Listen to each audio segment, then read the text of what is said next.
Hello. Good morning, good afternoon, good evening, depending on your time zone. Welcome to my channel. My name is Ogbanje Joseph. Please subscribe to my channel, share, like, as well as drop a comment on the comment section. So we are still continuing with the discussion on the strands of political ideology. So today we're looking at welfarism. So, like I just said, one of the political ideologies we're looking at is welfarism.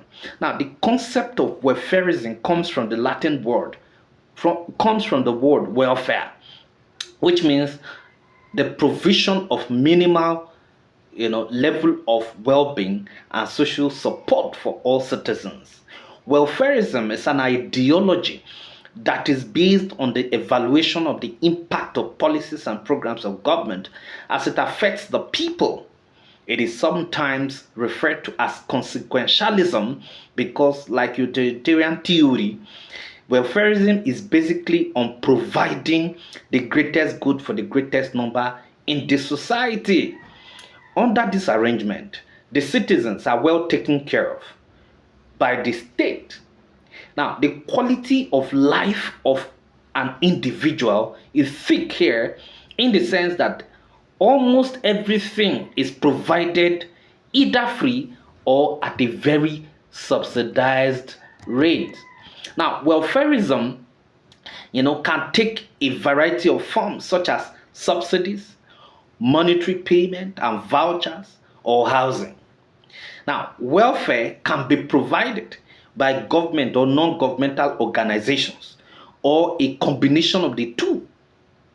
Welfare programs may be funded directly by governments or in social insurance models by the members of the welfare scheme.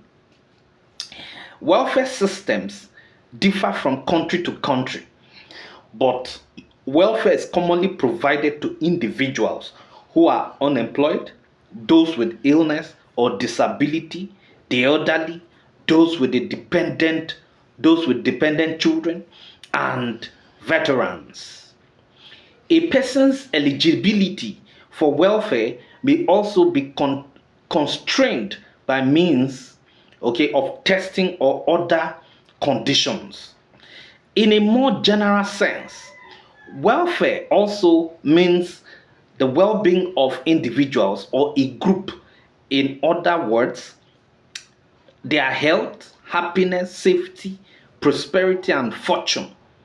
So, comprehensively, therefore, the ideology of welfarism stipulates that the state should take responsibility for the welfare of its citizens, as in matters of healthcare, education, employment, and social security.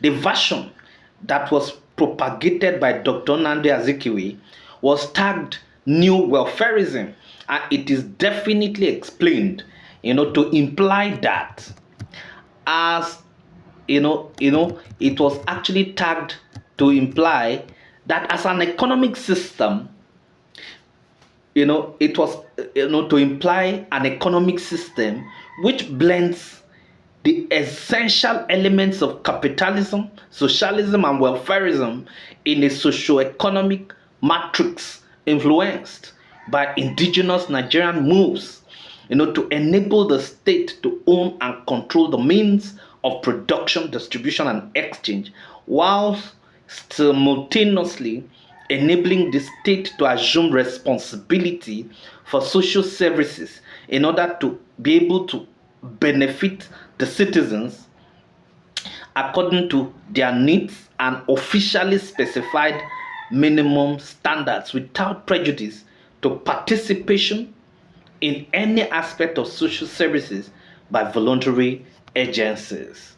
So, neo welfarism, according to Nnamdi Azikiwe, accommodates capitalism, socialism, and welfarism simultaneously, such that democratic tenets are restored in the country where it is practiced, with political freedom, economic security, and social equality.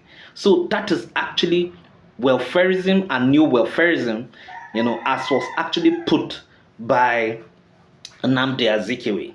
Okay, so the new welfarism for Nnamdi Azikiwe, is that it accommodates capitalism, it accommodates socialism and welfarism simultaneously in such a way that, that democratic tenets, are restored in that country, and all are sundry are actually giving opportunity to have political freedom, economic security, and social equality.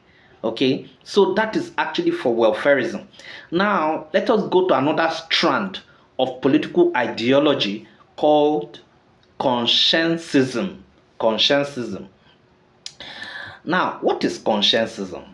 Consciencism is a philosophical and ideological system enunciated by Dr. Kwame Nkrumah of Ghana for the decolonization of African continent.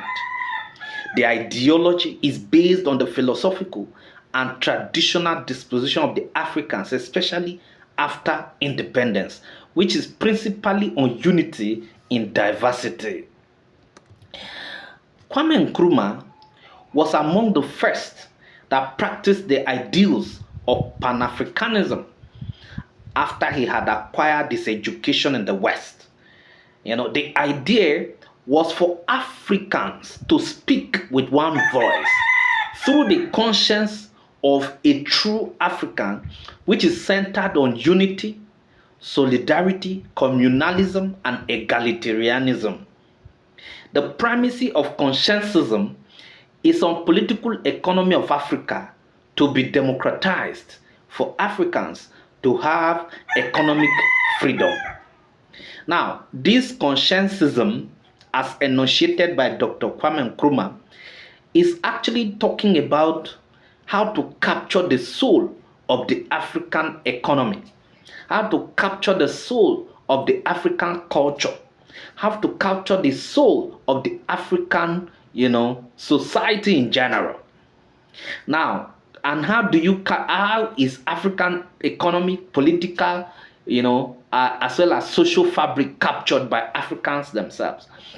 It is by Africans, to come together to practice the ideals of Pan-Africanism. And this Pan-Africanism is actually hinged, on the true conscience of African thoughts, that Africa's development is actually hinged on unity, solidarity, communalism, and egalitarianism. So for Africa to actually have development, Africa needs to come together. The African leaders must come together and begin to practice and promote, consciencism.